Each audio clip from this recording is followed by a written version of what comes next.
Hey girl, what you gonna do tonight? I've got my mama's car keys and you've got a ticket to ride. Hello, and welcome to Your Favorite Flick, a podcast where each episode we celebrate a movie that my guest loves. We aren't here to be critics, we're here to be fans. Today we are joined by the show's second biggest fan, Jeff Elizardi, to talk about The Master. Is it Paul Thomas Anderson's masterpiece, if you will? Well, we don't even try to answer that one, as we know our limitations. We explore this one largely through the perspective of the characters and performances, but we use that to get to all the ways in which this movie is honest, wrenching, and meaningful. We also discuss how the use of the reality-inspired subject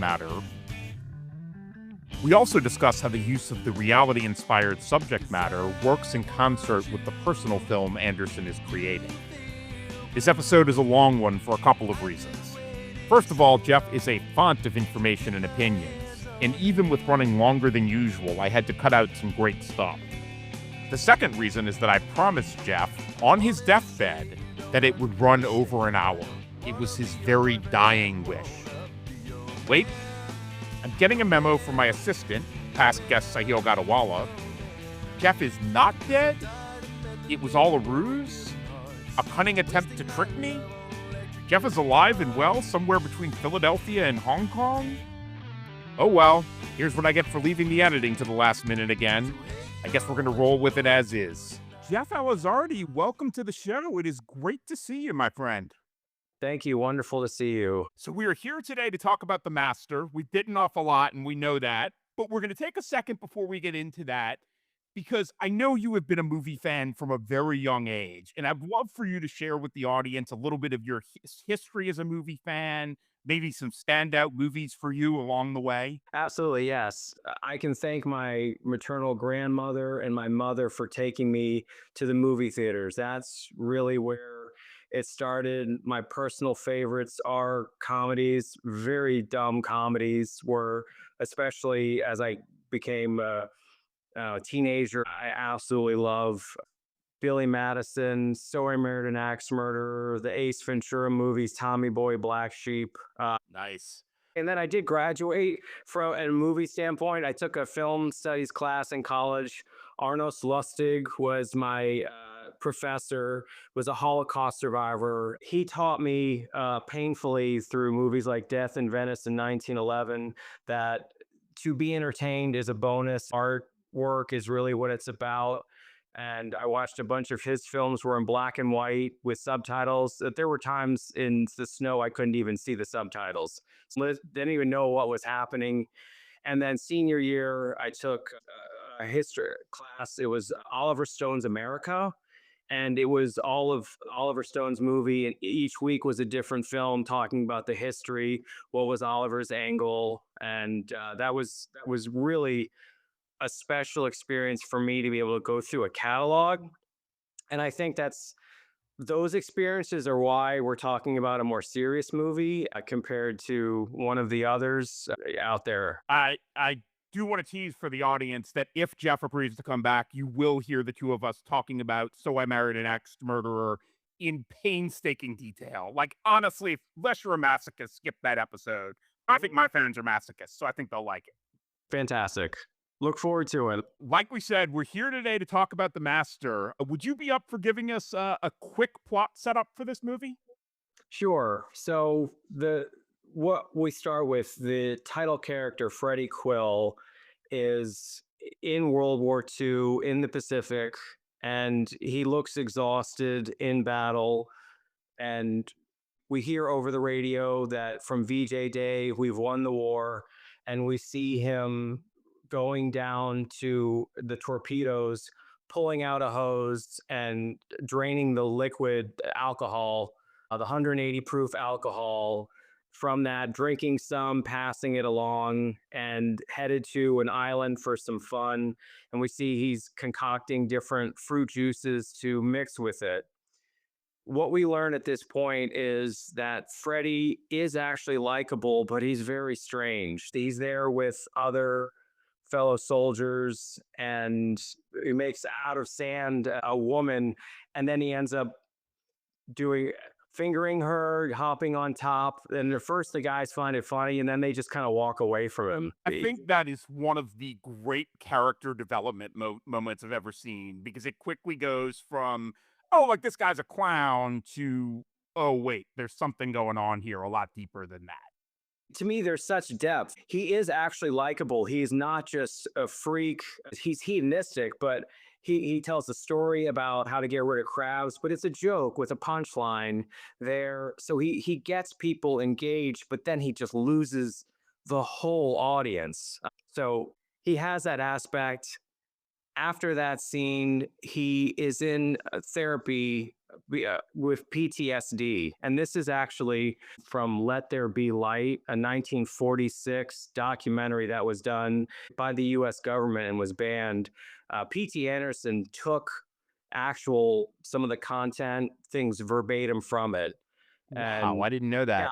So when he talks about I had the nostalgia when had a crying episode, there's an actual U.S. soldier, a human being coming back who is suffering, and even the images where he pans along and talks about you can go back and start a small business. That is almost verbatim from this documentary that was banned until the 80s, and P.T. Anderson did include that in the special edition Blu-ray, but honestly, you can catch it on YouTube as well, or Criterion collection for those who have that channel, which I bet some of your followers do. I think that's quite likely. I think we have, I would say, a lot of crossover. I don't have a lot of anything in terms of fans, but the fans I do have, I bet, are none of your own criterion. One thing I noticed in that sequence, and it's so small, but like when they're doing the Rorschach test, those are the real Rorschach blots they're using. And just a lot of times when you see Rorschach tests in movies, they're just, oh, we'll just throw any black ink on paper, but they're using the real ones. Not only are they using the real ones, the actor who plays the doctor who's sitting there smoking a cigarette with a buzz haircut looks almost identical to the real doctor, the psychiatrist who was working with the patients there. It is uncanny how he's able to pull from sources directly into it. And I just have so much more respect for him from not even bothering to change that up to, in essence, open up. That's great, especially just knowing the director he is, that he knows what to pull and what not to pull. I'm going to Mhm. speed us up a little bit because I don't want to get so hung up on plot Yes. that we don't get a little bit deeper. So I'll just kind of share with the audience. If you haven't seen this, see it. But I don't know that spoilers really matter that much for this movie, because this movie is much more about how it is about things than it is about the plot. But essentially, Freddy ends up on the ship of Lancaster Dowd, played by Phillip Seymour Hoffman, who is a guru writer. I would probably say cult leader, but maybe that's judgy. And the movie ends up being about kind of their relationship and Freddy's thrall to him. I think it's fair to say. And I don't know that we need to get into every detail for those who haven't seen it, but I think we can get a lot into what's going on here. So, somewhat fortuitously, we're here 3 days after Paul Thomas Anderson finally won his Oscars, and he won 3 of them in one night. So before we dig in further to the master, what's your relationship with PTA as a filmmaker overall? So I started with Boogie Nights. That was an eye-opening film. It was very provocative, the concept of adult film industry as well as character development. I loved Magnolia. Magnolia is a movie that I watch again and again. It's a movie I would consider very highly on this list. The music is incredible. The charismatic cult of personality as well. It's a very long movie, which I personally love. So give me more of it. If I like it, if it's good, it can be 4 hours. So I forget if that's 3 and 15 or and change. So love that. And then obviously this movie, and then the latest One Battle After Another. So, which is just fantastic. I'm very excited. A bit split as a New Orleanian for wanting Sinners to win a lot. That movie's so passionate, and the sound is so rich, as well as the genre bending. But I was very thrilled for him, and he handled everything very well. And they were so exciting to see them. Yeah, get that win. Why don't we do this draft style? Which of those three would you like to start us off with? Which of the three major characters in this one? Okay, Amy Adams. If I'm drafting, I'm drafting Peggy first because That for was going me, to be my first pick. Now you've gone and stolen it, but roll with it. my question to you is going to be who is the master? Because my answer is Peggy is the master. I'm a feminist. This is 1950s. To be a leader, you had to get behind a man, which is depressing that that's the reality. However, she's probably his third or fourth wife, and she has figured it out and the little nuances. He's creative and all over the place, and she has all the focus and the drive, and she is leading this ship. You've stolen like two questions and two notes from me already with that because Who is the Master was on my list as well. Her performance here is so steely and and cold in moments. And when she summons warmth, I'm not sure whether to believe it or not. I'm not sure if we're seeing multiple aspects of her character, which is quite possible, or if that is something she's putting on. One thing I had to ask about her, that I asked myself about her, to what degree is she a believer in Lancaster's theories? And to what degree does she just find them expedient to get what she wants? I do not believe that she actually believes. I think she's the tactician, as you said, draft style. She's the Sean Payton, the McVeigh. She is the person behind doing it. Even when jumping ahead to the hand job heard around the world, in that point, she's able to bring Dodd, this creative person who's about to embarrass himself, back into focus. She brings up a comment around, don't think you're going to do what Mormonism has done. You can't do that on public. It hasn't worked for them. She didn't use the word Mormon, but the concept of that is she is thought out. She is historic. Oh, and you got to get rid of Freddie and the boozing. That was a whole arc in a very manipulative way and a very thought out way that has kept like, I need you to focus, but do your thing. You need to write. You need to be doing that because that's what's going to move this forward. I'm going to admit something a little embarrassing because it is so obvious now that you said it. But one thing I had written down was, who does she mean when she says it didn't work for them? And it's like, oh, of course it's Mormonism, but that just has never hit me. So appreciate you educating me on that one. I'm fascinated by cults. I'm fascinated by religions, alternative religions. And for me, this is absolutely L. Ron Hubbard and Scientology with just enough slight variations and changes to not get sued, but piss off Tom Cruise, who had the relationship with Magnolia. But that was really, to me, it's pretty direct. I wonder if it was as much. I mean, look, I'm not saying the legal realities aren't part of it, but I wonder if it was as much that he didn't want to feel constrained by a true story.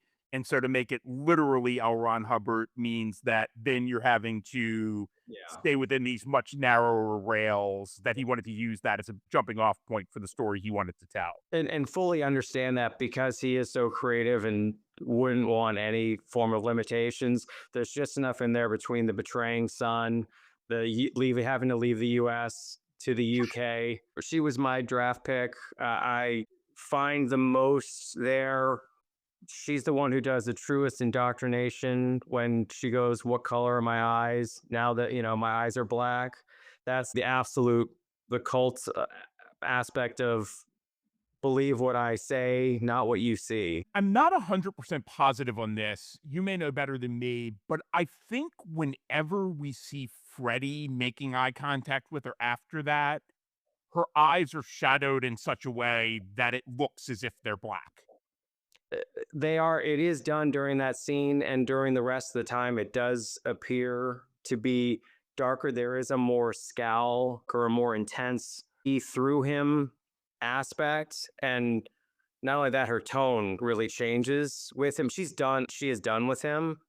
But I agree with you that that was an aspect of, I need to get you out. And now you're seeing and believing things and in hearing me as well. I really appreciate taking that intense a scene and then making it transformative, not just for the characters, but for the actual filmmaking after that. Well, I am going to draft Joaquin next, and this is no slight at all on the great Philip Seymour Hoffman, but Joaquin's performance in this, there is one thing that I really key on here. Now, of course, he's stooped, which may be the result of injury, may be a lifetime thing, but he constantly looks like a man who is trying to figure out how people carry themselves in the world, physically and in every other way. And like just the way he uses his arms and his posture at various times, I feel like I'm in his head thinking, oh, do people stand like this? Do people gesture like this? Is this how people shake hands?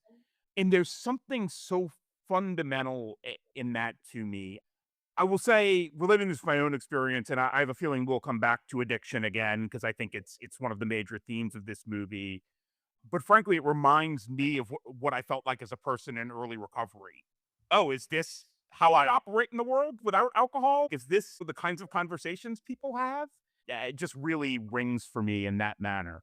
I can see that.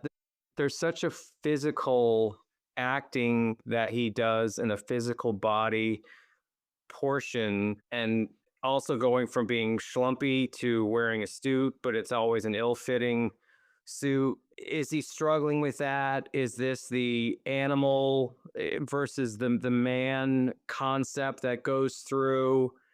I can definitely see. I mean, there's withdrawal. There's all sorts of aspects going on that feel that make him constantly look foreign and out of place. And when you say ill-fitting suit, he appears to be a man that a suit could be perfectly tailored for him, and he would still wear it as if it were ill-fitting.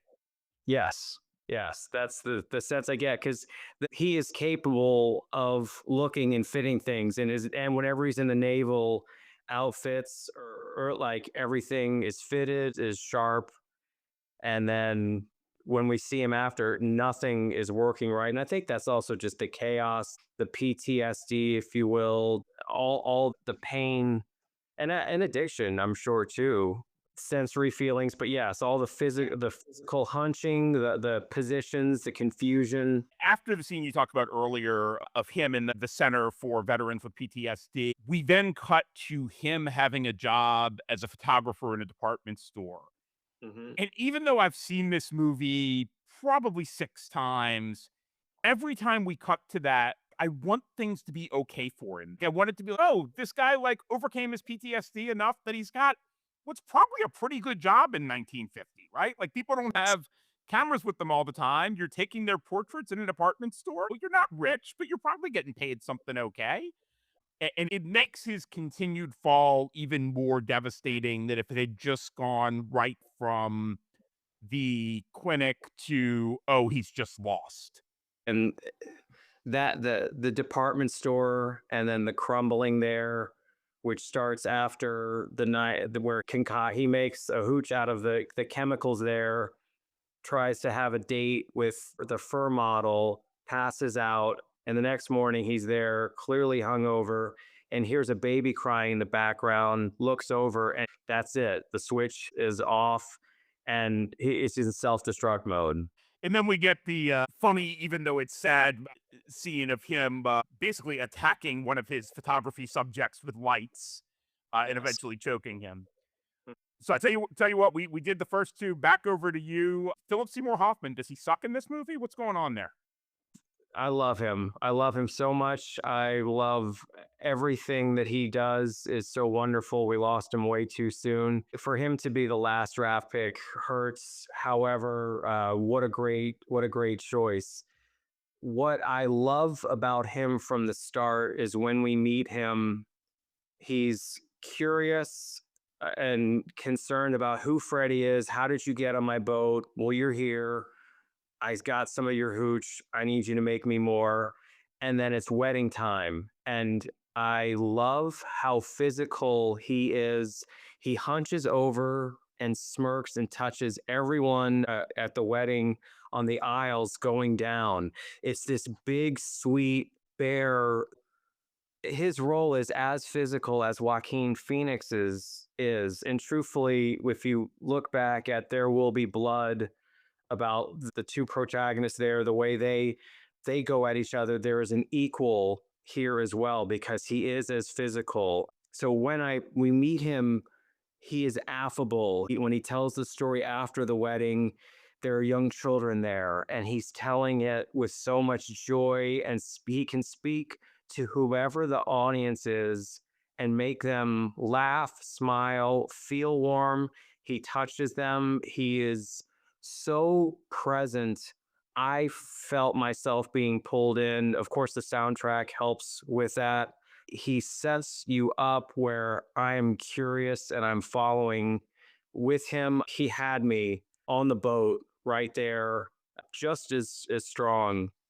And the ability to, when they go into the therapy session and really the sort of quick, repetitive questions, that to me is the origin of the self-help portion, which was, and again, well, it's not just called full Scientology, but some of the origins there were self-help and then moving into more of the religion aspect. But it was very healing. The way he made Freddie cry and there was, he helped this man with some relief that felt genuine. Of course, he was recording it, which that is dubious. Why are you recording without permission? But I was hooked on him. I think one level of brilliance here, I think just about everybody thinks, oh, I could never be caught in by a cult. Or like that, I'm too smart, I'm too evolved for that.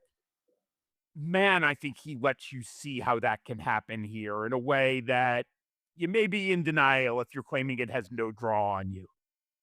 That was one of my questions for you, even personally, was during some of your lowest of lows, was there any aspect that would make you feel like this could be, you might be able to hit me and connect with me at a low moment, and that might be possible? I'm maybe fortunate that all the really charismatic bastards I met were other drunks like me at the times.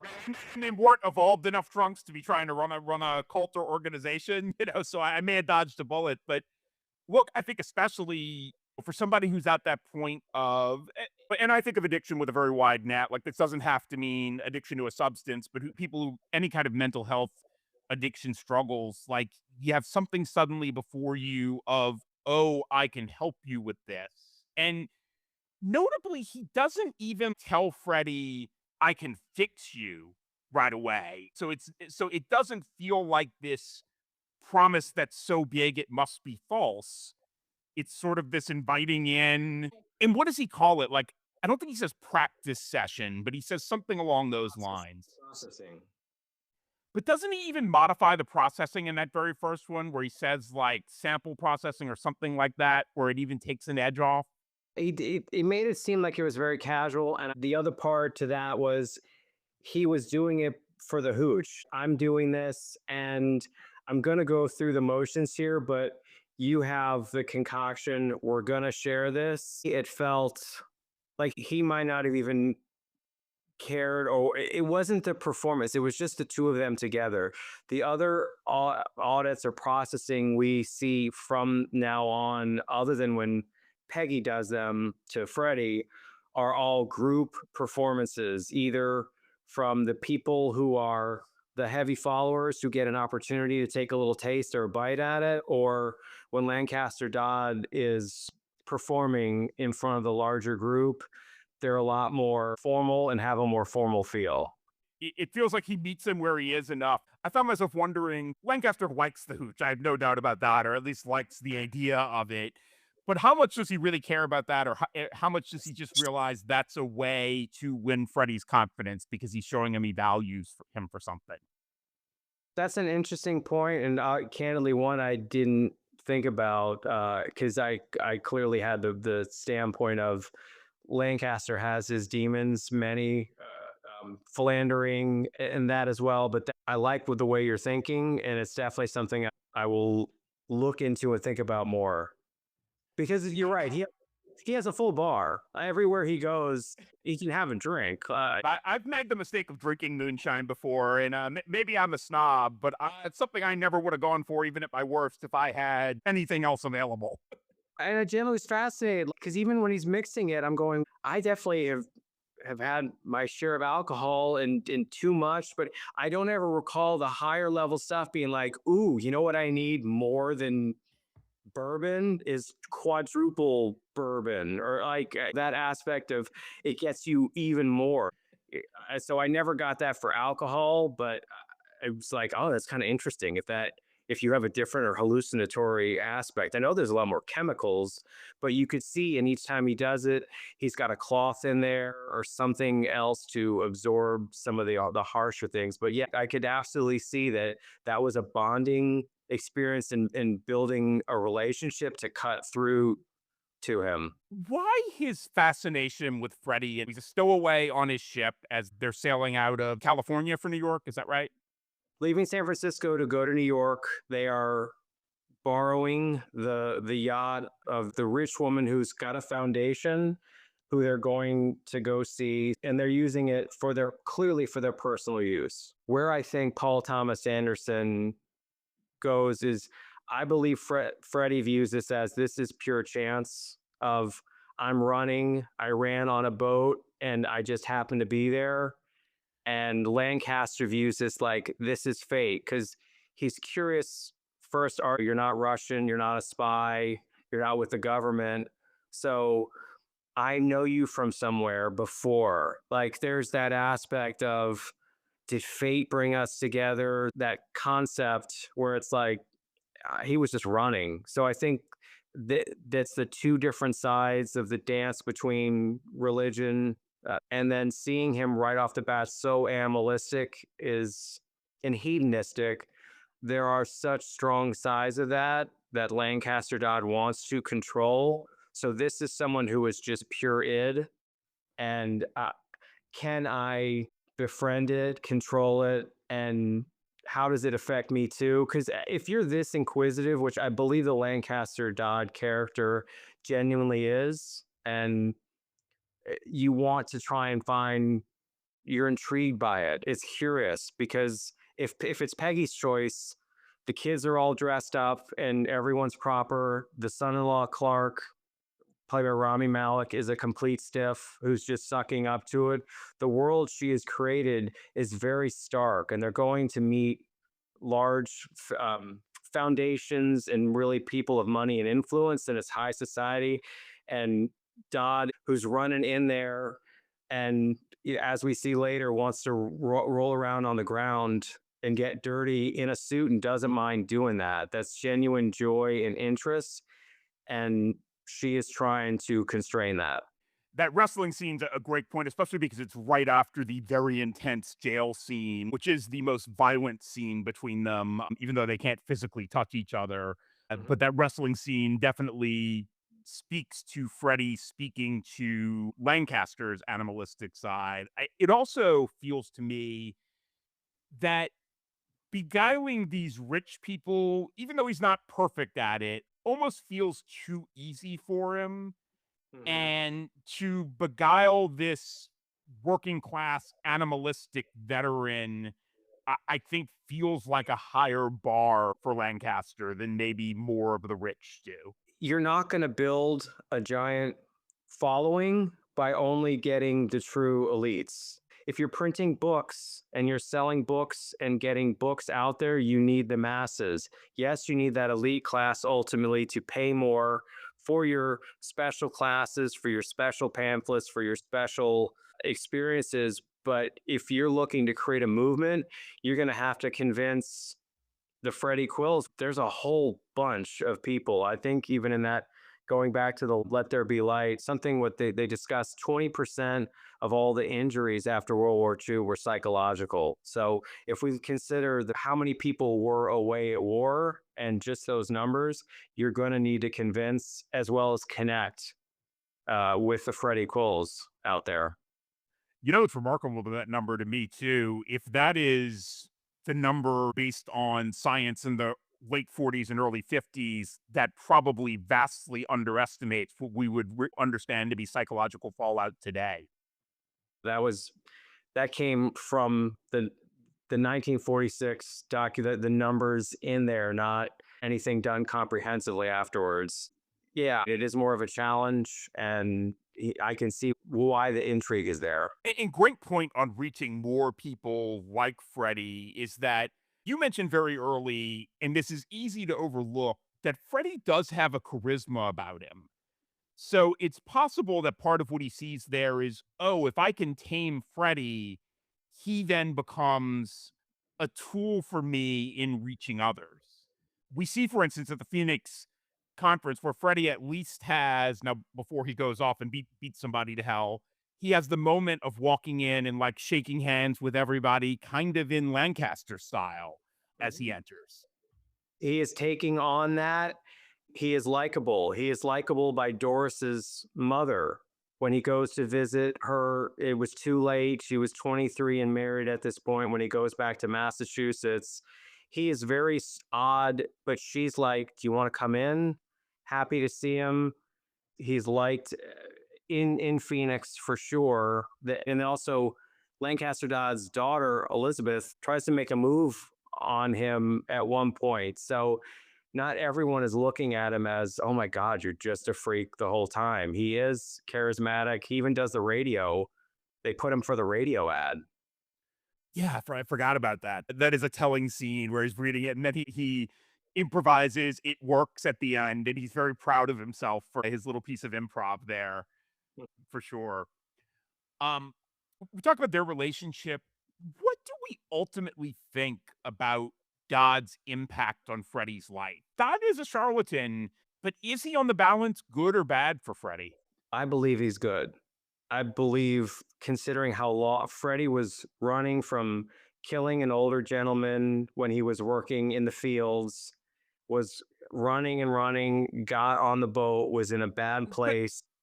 I do believe that the self help part, the processing, ignore the fact that we're talking about trauma that's a trillion years old. If you just connect to the aspects of where you are, who you are, you saw the relief on people's faces, the physical, like crying.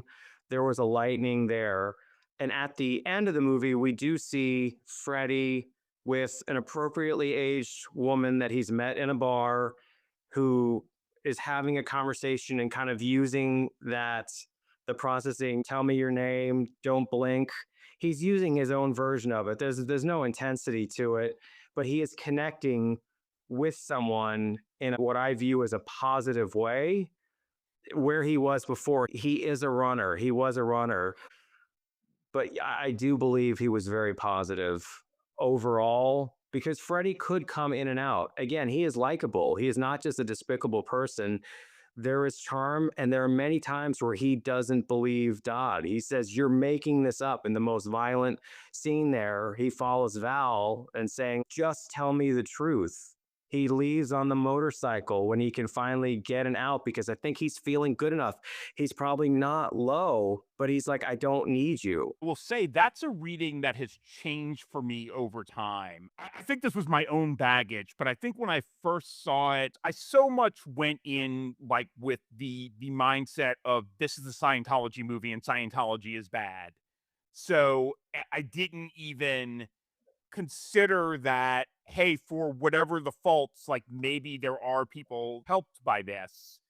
I don't know enough about real Scientology to make a judgment one way or another on that. But within the context of this movie, there you mentioned the scene with the young woman at the end where they're in bed and he's kind of doing the processing thing. And every time I watch it, even though I know better, I'm worried that's going to take a dark turn. It feels like, oh, he's getting into this stuff and he doesn't really know how to manage it. And is he going to get very angry at her when she doesn't play along properly? But she only kind of laughs along with it, and he's fine with that. Like, he has a good time with it, and then they resume having sex. For a movie that's so heavy, it's really an interesting ray of sunshine to end it on. It was needed after the heavy scene of him going to England, of Peggy just trashing him, and then Lancaster making kind of one last attempt, but saying, "We're going to be enemies in the next life." Like the whole concept there of him saying, "How do we know each other?" And he makes up, "We were in the pigeon forces, or here in Prussia and France." Like it felt so made up. And Freddie went from crying to laughing and going, "Oh, here's where we're doing the science fiction." And I also agree with you. There is no judgment on the cult, the religion, or the origins or Scientology. I don't view that as the part. Freddie is our main character here. He is who we are with at the beginning and we are with at the end. And sometimes when you are running and you just jump on the random boat, it's the early phases. It wasn't the later phases. By the time UK comes around, it's a full school, it's more polished. They're not putting up with the nonsense. They're like, if you want in, you're gonna have to get in line. We see Val, who didn't believe his dad. He's polished, he's there, he's more engaged. If you see Val earlier, he's looking very apathetic. I actually believe Val was the one who called the police when they were in Philadelphia, which, by the way, that was Vallejo, California. I'm freezing in Philadelphia right now, 23 degrees in March, and it was sunny and beautiful the entire time they were there. And I'm like, heck, there's no way that's Pennsylvania. And it really wasn't. But even Val got in line, and you could see he was on board with this and saw enough value versus just being the apathetic oldest son from a different marriage. Played by the great Jesse Plemons in a fairly early career role for him. I don't think we buy that he buys into it now. I think we just believe he sees something to gain from this now. The proof is he's gotten to travel around, and there is a tie-in with Scientology leaving the States, going to the UK. It ends up not working there because actually L. Ron Hubbard's oldest son calls him out and plays is a bit of a wrecker, and L. Ron ends up spending the last parts of his life roaming the sea on boats. That's the follow-up we're never going to get. Everything looked polished. The uniforms were there. The building where Dot is sitting behind, the glorious tall windows. It's everything he had dreamed of. Peggy has got her spot right behind him on the side. Like, things are going great, and they don't need Freddie. Dot would love him, but they don't need him, and Freddie sees that. And it feels at that point to me that the only reason he's even inviting him back is this personal attraction that he has to Freddie. And that may be sexual. I don't know that necessarily is. I don't know that even if there is a sexual element, that it's necessarily something he would act on, but he definitely has this yearning for Freddie despite all the trouble he's caused. I remember my early viewing, I had the question about that as well. When I heard an interview with Phillip Seymour Hoffman, the wrestling scene was something that actually Paul Thomas Anderson and Phillip Seymour Hoffman did when Paul had got a date, and he jumped on him. And so what he said, I'm going to do the same thing, keep the cameras rolling. And he didn't tell Joaquin Phoenix he was going to do it. So that was a very natural reaction that they were able to get in there. It felt more uncomfortable when he's singing to him a cappella, for sure, there at the end, staring in his eyes. And like, he keeps singing. It's easy to forget the timing of that. You're watching and it's like, oh, he's still going. Like, he's still, Yeah, this isn't it's just a few long. bars. He's gonna sing this song. Mhm. There are multiple singing scenes. Of course, that was even more awkward than, what was it, the A Rolling We Will Go, where Joaquin Phoenix sees everyone naked. And that's sort of going back. Freddie never saw him as from a sexual standpoint, because he sees all the women nude, but not Dot is not naked. I mean, even Peggy is nude, staring him down, by the way. But Wait, you think that's just in his head? You don't think that's the reality of what's happening? no, I believe many parts of this movie are what I call surreal, which I'm a huge surreal fan of surrealism. I think that was Freddie's viewing. I also think the phone call in the movie theater. I agree 100% on that. That doesn't happen. I don't believe that to have happened in that aspect. That I think that's Freddie. We see he's hidden back there. He's drunk. His eyes are rolling, or he can barely keep his eyes open, and that's again, sort of connecting how he's not fitting in here. And this is his standpoint. It's just another opportunity Freddie has, like when he's earlier on in the boat listening to the processing and writes to the girl, do you want to have sex? Yeah. I just think that's his mindset. What we're seeing is Come on, Jeff. He writes, "Do you want to fuck?" Freddie would I not didn't. write, "Do you want to have sex?" Yes, thank you. You're right. So let me ask you, and I'm not disputing. I bet it's interesting. I just hadn't thought of it. With the next scene, which we already referenced, with Peg telling him that we can't do this anymore, I've always taken that as referring to the getting all the women naked and flirting with them while naked. Do you think it's the flirtation, but that there wasn't actually nudity involved? I think there was flirtation. The way Dog was roaming around looking, that she saw this, and she's sitting there pregnant, that he is got the roaming eye, like she is on him and sees not only that he's dancing and singing, but he's looking over at Freddie and he's making the connection that she's going, things are getting out of hand here. So that to me seemed a pivotal part, that she had to bring this back into order. And so, no, I don't view that. I view that as his mindset. You know the problem with this? I'm gonna end up watching this damn movie again tomorrow with this reading in mind to see what I think. But it's a great pitch by you and something I just hadn't thought, and may even be the more accepted view. I don't know. It's just something that hadn't occurred to me.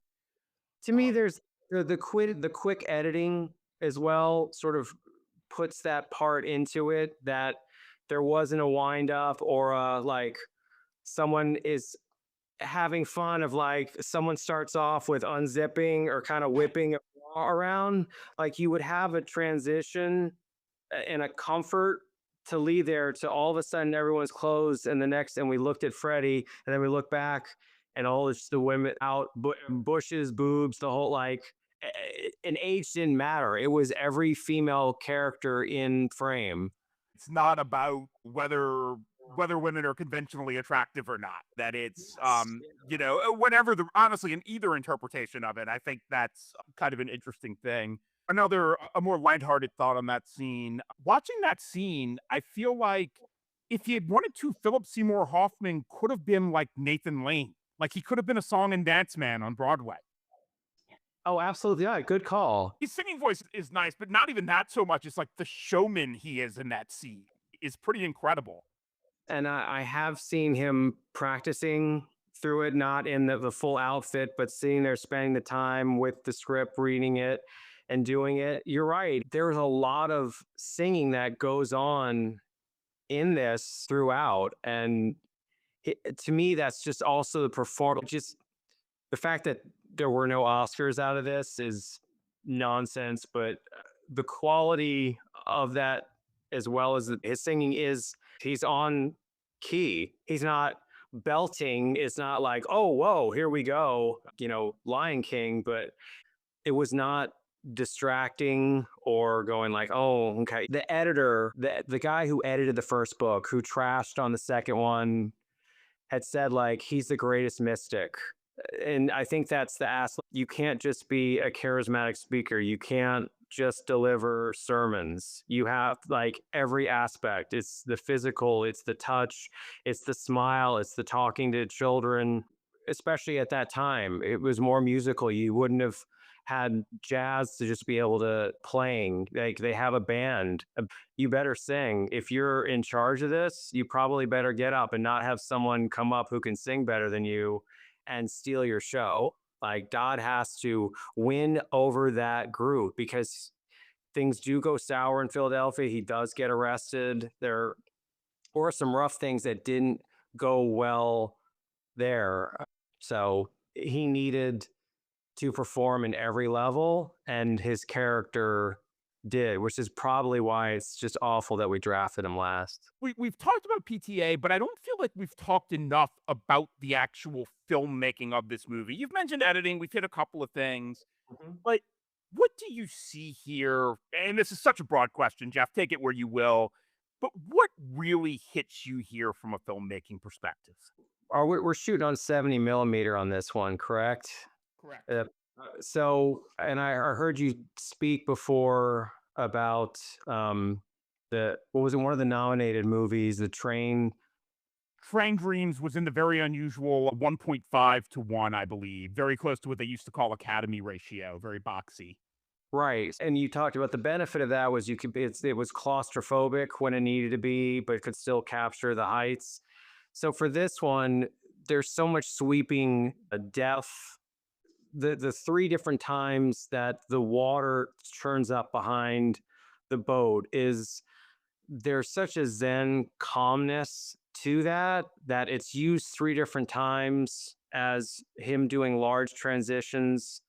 That's how we get to war. That's how we get back. That's how we go to China. And that's how we go to Europe. There's so much that is used visually here that are long scenes. The scene where he's running and hops on the boat, that was 396 feet of train to be able to make that move of him running on the boat and then going underneath the bridge. So there's a lot of times where it doesn't take me out, it takes me deeper. Because when you're doing neat shots, sometimes you can be like, wow, you nailed it. It's like watching a basketball game and someone drains it from half court and you're out of the game because you're just like, oh my God, that was crazy. And I've missed the last three shots because of it. I don't feel that way. He's able to make it feel claustrophobic enough when we're inside the boat or interviewing. I also do know that the camera broke and the scenes with Amy Adams, the one we talked about with her eyes changing, as well as when she's reading the Victorian porn, that was shot on a different camera. And it was because they had that time that Paul Thomas Anderson said, let's just shoot this, Amy. I'm going to say something and you're just going to repeat it back to me. So they were even use a different camera. And those were two huge pieces for me that wouldn't have happened if these old lenses and old cameras didn't break. They didn't go, I need to find a creative angle, go off script. They Googled Victorian porn and actually found it, and that's what she read. So to use the different cameras make me to feel claustrophobic but sweeping as well. We talked about some of the movies out there that he used. That's the sweeping image. Some of the movements on the boat were from Orson Welles, The Lady from Shanghai with Rita Hayworth as well. It's part of the charm. It's a huge part of the charm of this movie as well. I feel like every time I watch a Paul Thomas Anderson movie, I notice something different in the direction. And some of that is what you said, is that he's so good at using direction for storytelling that, like, on a first viewing, I almost don't notice it. And I say that as huge praise because I'm just like caught up in the effect it's having, not in the technique. And what I really was noticing this time is the number of times in this movie that we're on focus in something in the foreground. He moves focus to the background, usually to a face. And what we tend to expect as film viewers is that we will then slowly, maybe more quickly, but slowly move in on that other face and kind of lose view of what's in the foreground. But he doesn't do that part. So, like, we're left with these out of focus faces in the foreground, or other things sometimes, but often faces. And they're still commanding part of our attention because even though they're out of focus, they're like right there in front of us to a degree.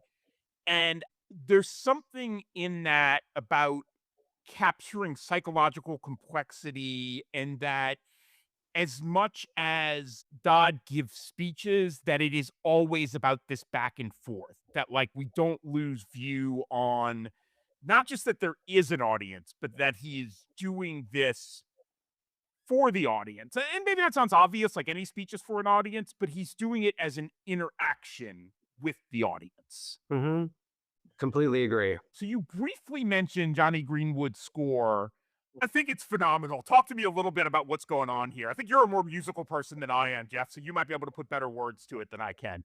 All right, so big fan from Radiohead. OK Computer is their best album. I won't hear it any differently. I love OK Computer. How can you not? Some of the sounds of, oh, I should feel calm now, it's called the background music of tone setting, is very early and lets me know when I should feel comfortable and when I should feel uncomfortable. There are times where the music and where he's running in the field away from people who want to retaliate for the person who we did not intentionally kill. We hear Joaquin Phoenix is physically running. There's a like his breath is going and the music is very tense. So, and he's running through an unplanted field. And you're like, dude, don't trip over acres and acres because you got a mob coming after you and they'll beat you. And by the way, that uncomfortable feeling is what I suspect we both love from one battle after another, where it's just constantly uncomfortable. 2 hours of feeling uh, uncomfortable because of the soundtrack. But that I noticed in this last viewing, where I was like, oh, you know what? I remember feeling that, but for like 2 hours. So this one has, or when he's talking to Doris, it's a very calm and soothing aspect. You get the sense of the complexity of Joaquin's character, Freddie, that there are calm moments there. It's not just chaos and uncomfortable going through his head. For me personally, I have a Victrola. I play very old music from 20s, 30s, 40s, 50s, and I do have vinyl. So some of the soundtracks of the 50s music, they're charming. They're not, "Ooh, I want to listen to that soundtrack again and again" type of feel, but they set the time. This is a period piece. It's a period I personally love. It's big cars, it's fancy suits. The music is, we've just won the war. Overall, it's a good time. And so I like the soundtrack and the jazz. Again, we're in a lot of really nice houses and nice settings and nice boats. And it feels real. So to be able to mix that in, I love it. What I love as something of a counterpoint to that is even like in the very early scenes on the beach, we've got these very percussive sounds. Notable in this too is the volume of the score throughout. Like PTA is not afraid to let it drown out conversation in places. In the score, we hear Freddie's trauma. We hear this discomfort he has with life.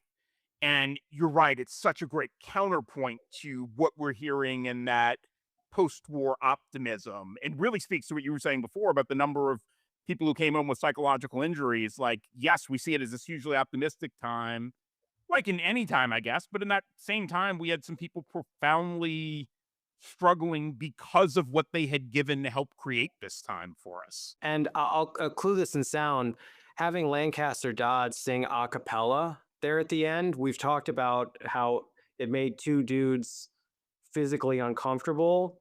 And congratulations for that, because there is like I said, there is a connection throughout the movie. It's choppy, and I wouldn't expect most people to keep up with that, but it does bring at least one piece of it home, for sure. But the score adds a lot to it. It keeps me very present in this movie.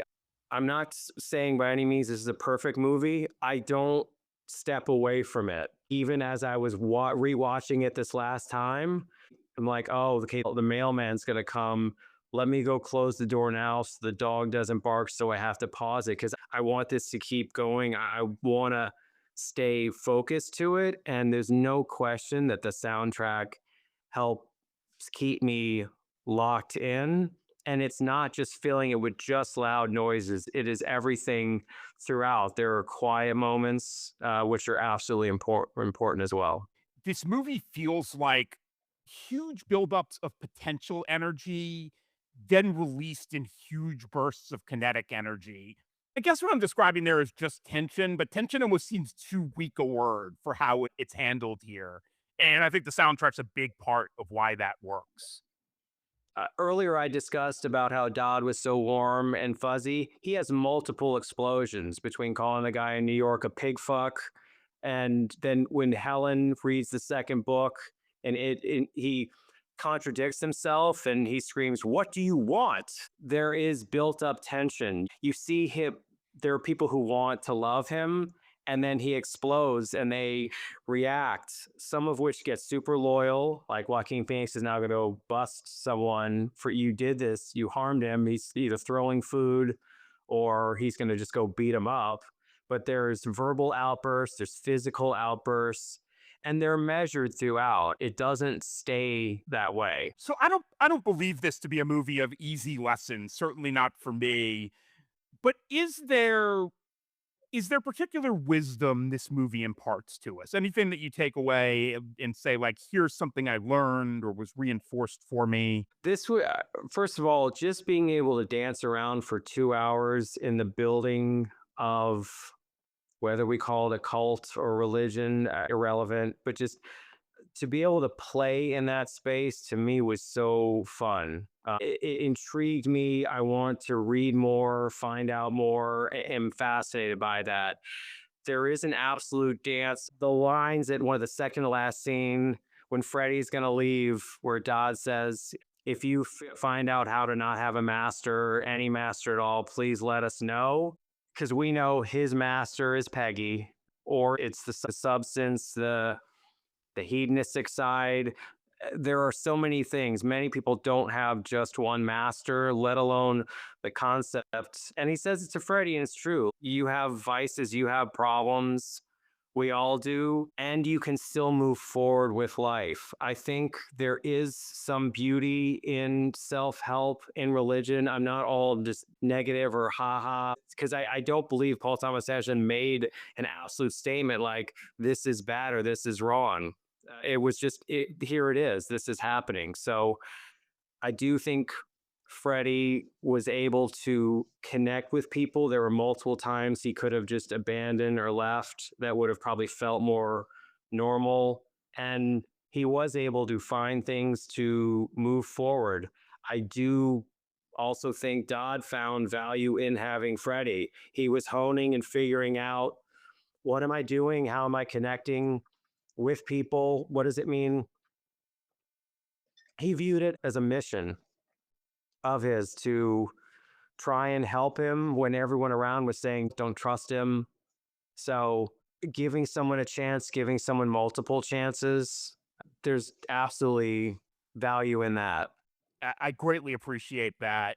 Maybe the central brilliant storytelling choice here for me is to tell the story through Freddy rather than telling a story in which Dodd is the standalone main character, because it would be very hard to do that without the whole movie being about judgments of this movement, religion, cult, whatever we want to call it, and maybe feeling forced into coming to answers on it that you're not really looking to do.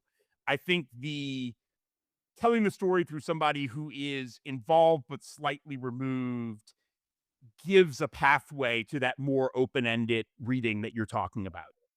And right, and Paul Thomas Anderson already did that in There Will Be Blood. We made a very direct, like, here's the showmanship from religion, and here's the problem. Here's the problem on both sides. I mean, ultimately, my viewpoint is those were two unlikable characters, whereas here, these in this movie, they're way more likable. If we had led with him, we would have come up with the judgment. Even when he's yelling at Helen, or he's not fighting, like, or he calls the guy pig fuck, he doesn't want to beat him up. He's not looking at that point in time. Now, later on, Peggy's the heavy hand, and it's like, we need to retaliate, and it's clearly going in that direction. I think that we would come to the concept that here's everything that's wrong with him and with this. And by the way, I'm just not interested in this anymore. The curiosity's out. He stays intriguing. It is intriguing when the pictures he's taking, when he's moving his body around, when he's in Arizona in the cowboy outfit, or he does the close up with the light, and we saw how that was a problem, but he's dapping himself from sweating. Freddie fixes his hair. Freddie's behind the camera. Freddie is leading that, taking the picture, and he is the emotional center of that, not Lancaster Dodd. Even when we're seeing through Freddy's eyes, it's significant that we're seeing through his eyes, even though he's not on screen. So, Jeff, before we call it a day here, always like to ask for fans of this movie or people who get intrigued with this movie through listening to this, hopefully watching it, what are some other movies you'd recommend? So the movie recommendations concepts around, let's just call it maybe a twisted mentor and maybe in some religion here or there. The first one that comes to mind is Whiplash. So Miles Teller and J.K. Simmons. Miles Teller plays an aspiring young jazz musician, a drummer, and goes to a really high end school in New York, is desperate, and this teacher is incredibly talented and just cruel, is absolutely mean. And that same dual acting intensity and unfor- taking Amy Adams out because that's just this is sort of the two of them battling. There's an equal battle and intensity there. The next movie Great, I great rec, Jeff. You know what I just saw the other day? That movie is in Letterbox like top 25 movies as rated by Letterbox users. I love it. I didn't know love for it was that universal, but apparently so. I love it. I've probably seen it about 10 times. I will use and do the not my tempo. For the podcast, I'm moving my hand around with it. I use that now. My son is a drummer, loves that movie of course, for that reason, but I've loved it even before that. It's the energy and the intensity couldn't be better. The music is amazing. The acting is fantastic. I absolutely love Whiplash. Tree of Life. So people very torn on this one. It makes me cry. Love it. Brad Pitt and Sean Penn plays the older version of the younger child. This is a 1950s movie in Waco, Texas. It's about the loss of innocence and trying to figure out the origins of life as well. Very meta, goes into long, deep past, but the same concept of a twisted mentor. That Brad Pitt's father is very bright, hardworking 50s dad, but also huge temper, very domineering, but also musically talented, and just dances back and forth between with his children. They've got three young boys, and it's beautifully shot. The music is to die for. The visuals are fantastic. It takes you way more surrealism and out there, but a lot of the same messages are there. I have Days of Heaven on my list, and I don't think it's a coincidence that we both have Malick movies. I think this is probably the most Malick informed of PTA's movies, and I was thinking of it mostly visually. Great call on Tree of Life. Nice. And then I've got one final one. And of course, I want to hear yours. My last one is we've got same twisted mentor as well as the addition of some religion and some battling. It's Empire Strikes Back. If you've watched Tree of Life and Whiplash, you're going to need a pick me up. So Jeff has just made the bold move, y'all, of recommending that you watch the greatest movie of all time. He's really going on a limb on that one. I hope your audience here, if you haven't seen it, I definitely recommend it. Maybe don't start with that one, or maybe just go for it. So a couple more I thought of. I mentioned Days of Heaven. A Face in the Crowd from I think it's 50s with Andy Griffith of all people playing a demagogue who rises up in the American Southwest. A very powerful movie from roughly the time period in which this movie set about the power of dark charisma and what that can do and the destruction that it can wreak. And then the other, thinking of Joaquin Phoenix's performance in this, one of my favorite Joaquin performances is the Lynn Ramsey movie, You Were Never Really Here. He plays a sort of a Liam Neeson-esque man with a certain set of skills, though this is a much darker movie than any of the Neeson movies, in which he is freeing girls who are caught up in the human sex trafficking trade. If you've seen any Lynn Ramsey movies, it is dark, it's intense. It's a different performance, but a similarly physical Joaquin performance. If you dig his performance here, you'd probably really be interested in that movie. Fantastic. Thank you for those recommendations. And if you need a little bit lighter, version, an earlier Jeff movie version, Space Camp. Joaquin Phoenix is fantastic in that one. I don't want to admit to how many times I watched that on HBO. I mean, that was an HBO staple, and we watched it every time. Yep, absolutely. All right, Jeff, thank you so much for being with us today. I'm looking forward to next time we have you back to talk about a little Mike Myers. I'm in. I'm definitely here for that. I can't wait. That's definitely more my normal speed. So let's do it. You're a man for all seasons, Jeff. That's it for this one, folks. I'm Brad Glazer. I host, produce, and edit the show. Thanks go out to the Brain Trust, which is led by Julia Mott, my master and commander, whether here or on the far side of the world. The music you hear at the beginning of this show and now is by my friend Richard Bates and his band, The Huns. That's H-O-N-S. You can find The Huns music on Bandcamp. This Sunday, we're going to have J.B. Raasch talking The Brotherhood of the Wolf. It may be one of the less seen movies we've covered, but do yourself a favor and check it out. It defies easy genre categorization, and that's very much to its credit. If you're the kind of film nerd who loves what we talk about here, I can almost guarantee you'll find something to love in it. Please follow, rate, review, subscribe, tell your friends, all the things. Those reviews in particular, no matter how long or short, really help push us up in the algorithm so people can find the show. You can follow us on Instagram at YourFavoriteFlick, on Letterboxd at FavoriteFlick, or shoot us an email at yourfavoriteflick@gmail.com. Huns, take us out. Made crazy, stupid money for crazy, stupid things. Is that any part of keeping your heart? If I spent those same days brushing up on poetics, that's 14 times 365 inflection.